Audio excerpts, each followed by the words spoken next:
Hey Cowboys fans! If you're a Cowboys fanatic like me, subscribe to the channel so you don't miss any videos because we'll update you about everything firsthand. Here are 3 reasons why the Cowboys offense will be better in 2023 despite the defensive draft. It could be argued that the Cowboys offense will be better this year. Last year, the Dallas Cowboys defense overtook their offense and became the team's strength. While the offense has still been impressive at times, they've struggled in others. So, before the latest draft, many expected him to play hard offensively as teams address some of his weaknesses. But in a surprising plot twist, the Cowboys ended up using 3 of their top 4 draft picks on defense. Here are 3 reasons why the offense will be better next season. No more dead runs. It seems brutal, but the wear and tear of Ezekiel Elliott has led to some very frustrating rush attempts in recent years. While yardage per game efficiency has declined with each season of his career, Elliott has continued to rack up more than 200 rushing attempts per year. Zeke finished the year with a career-low 3.8 yards. For the first time in his 7 years with Dallas, Elliott wasn't a front-runner as the torch passed to Tony Pollard. While the Cowboys don't have another running back on the roster to spark enthusiasm, unless you're all on Deuce, they have options, and any rush attempts that don't go to waste at Elliott's hands are pluses. We know it sounds harsh, especially for a player as beloved as Zeke, but Father Time is undefeated, and he delivered early on at running back. Instead, give us more Pollard, give us Vaughn, give us Ronald Jones, and heck, we'll even have some Malik Davis. Just give us something other than these dead ends with nowhere to go. Improved early interception. When you look at the 27 sacks allowed last year, it's easy to think the offensive line did a fantastic job.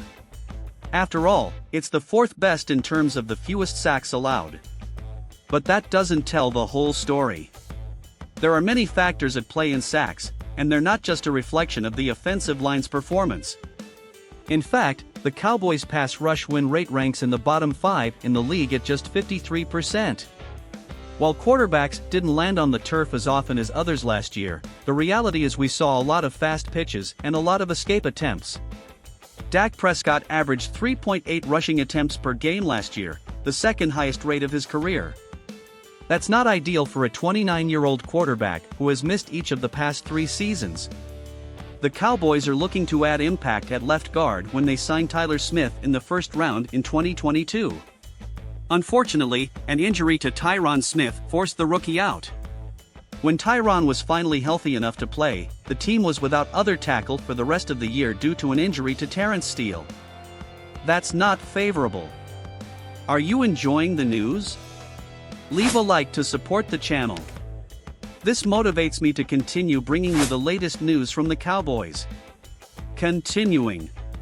Although there are still many unknowns about this year's offensive line, we still have the opportunity to see 3 TS figures on the court. 2 other linebackers, Zach Martin and Tyler Baiadas, are both finishing Pro Bowl seasons. With the improvement of young players and improved health of Tyron, the team's pass win rate is expected to improve this season. Better separation. The Cowboys' wide receivers, save for CeeDee Lamb, were absolutely terrible at forcing breakups last year. Whether it's Michael Gallup returning from a knee injury or Noah Brown, the boys just can't make room for Prescott. As a result, Dak forced a lot of tight window throws.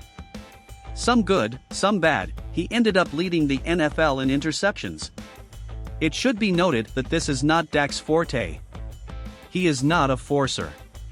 Despite throwing 15 picks last year, Prescott remains one of the most cautious passers in Cowboys history.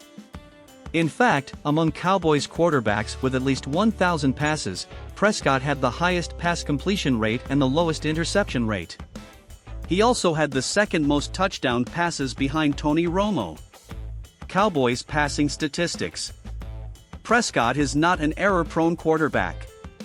Were some of his interceptions due to poor decision-making? Sure, but give the guy a fighting chance as an open receiver. This offseason, the Cowboys made a super-savvy deal when they traded for proven separator Brandon Cooks. See how he stacks up against some of the other big names fans have been hoping to come to Dallas this offseason. The Cowboys' offense should be better this season. The weaponry has improved, so even if McCarthy and Schottenheimer aren't the upgrade we are hoping for, they should still be pretty good. Plus, the Cowboys' defense is expected to be better this year. All of this combined should make for an interesting 2023 season. Cowboys fans, do you think the Cowboys' offense will be better in 2023? Leave your opinion in the comments, because it is very important to us. Stay tuned, because we will always be updating you with the latest Dallas Cowboys news. Don't forget to check if you've already subscribed to the channel. See you soon. Thank you.